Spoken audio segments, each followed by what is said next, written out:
तर रामकृष्ण हरी मंडळी, आपल्या एका नवीन ब्लॉगमध्ये तुमच्या सर्वांचं स्वागत आहे. तर आज आपल्याला आपले बैल हाणायचे होते. गाईला आता पाणी गिनी पाजून घेऊ. आपल्याला आज वखर आणायचं आहे. आता आपण निघलेलो आहे खाली आपला वखर आणायला आपल्या बैलांना घेऊन.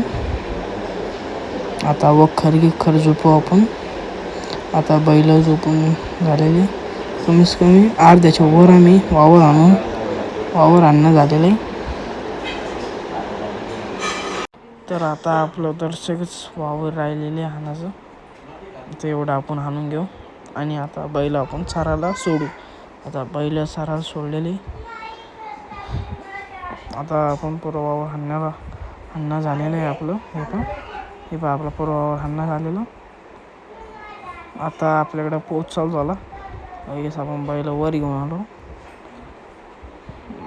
ब्लॉग आवडला असेल तर आपल्या चॅनलला फॉलो करून ठेवा.